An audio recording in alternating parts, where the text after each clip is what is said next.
Nie wiem jak ty, ale ja mam takie nagłe losowe dni, w których mój mózg jakkolwiek sensownie działa. No wiesz, wstaję i wyjątkowo potrafię formować jakkolwiek sensowne myśli. Na przykład czytam i przyswajam ten materiał. Gdy ktoś zada mi pytanie, odpowiadam mu dość sensownie, jak na mnie. Ogólnie mam energię i taką podstawową sprawność umysłu. No tylko jeżeli też tak masz, to wiesz, że większość dni taka nie jest. Większość dni wstajesz i tak po prostu jesteś. Trochę ci się nie chce, wszystkiego. Myślenie jest wymagające, a cały czas czujesz się taki zamglony. Ten stan ma swoją nazwę. Brain fog. To jest w ogóle uczucie, które było przy mnie dość długo. I miałem go tak dość, że serio, próbowałem wszystkiego, żeby się go pozbyć. No bo jakoś jak już raz doświadczysz takiego przejrzystego dnia, to chciałbyś je mieć codziennie. I ja chciałem mieć je codziennie. Więc się w ten temat wgłębiłem. I nie wiem, czy da się je mieć codziennie. Ja zdecydowanie nie mam. Ale są 3 rzeczy, które mogą ilość tych zajebistych dni w stanie skupienia i sensownego myślenia zwiększyć. Więc o tym dziś powiem.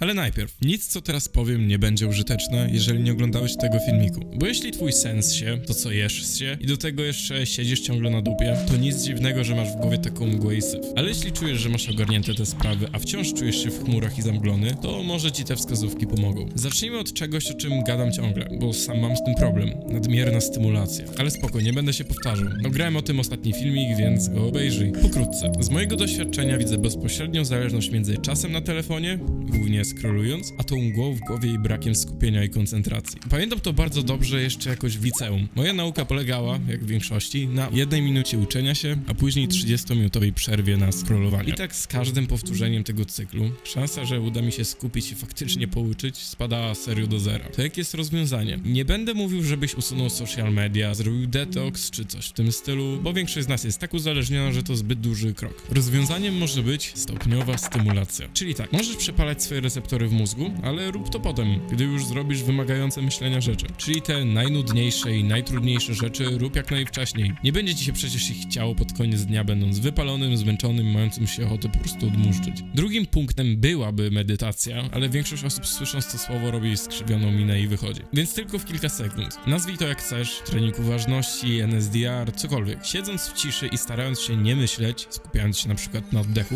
uczysz się zbierać swoją rozproszoną na milion kawałków uwagę i kierować ją na coś konkretnego. W tym wypadku zajebiście nudnego, no bo to jakby oddech, no nie? No, ale gdy rozwijesz tą umiejętność skupiania się na nudnych rzeczach, to potem inne nudne rzeczy są łatwiejsze, bardziej znośne. Ale dobra, trzecim i najlepszym sposobem ogarnięcia naszego skupienia i pozbycia się tej mgły jest zapobieganie jej powstawaniu w pierwszej kolejności. Bo o ile nie masz jakiejś choroby, bezdechu sennego czy innego medycznego schorzenia, to ta mgła w głowie jest takim zebranym syfem. Jedną z ciekawszych rzeczy związaną z ludzkim mózgiem jest to, że co najmniej 95% całej aktywności jest podświadoma. Oznacza to, że wszystko co robimy, czujemy, wdychamy, widzimy, słyszymy, jest przetwarzane w tle, poza naszą świadomością. A jest to istotne dlatego, że musimy zacząć zwracać uwagę na to, czym tą podświadomość zapychamy. Na przykład, odzwania fryzjer i daje ci nowy termin. Nie zapisujesz tego, tylko trzymasz w głowie. Chwilę potem pisze ziomek i prosi cię o przesłanie, nie wiem, czegoś tam, ale to też tam potem. Przypomniało ci się też, że za tydzień masz ważny egzamin, ale dobra, jeszcze jest czas. I tak im więcej rzeczy odkładasz na później, tym bardziej zapychasz swoją podświadomość rzeczami, które musisz zapamiętywać, zapisywać. I co z tego masz? Stres, brak miejsca na nowe informacje, problemy ze skupieniem, no czyli wszystko, o czym dziś mówimy. No, więc trzeba ten łeb odciążyć. Ja robię brain dumpy,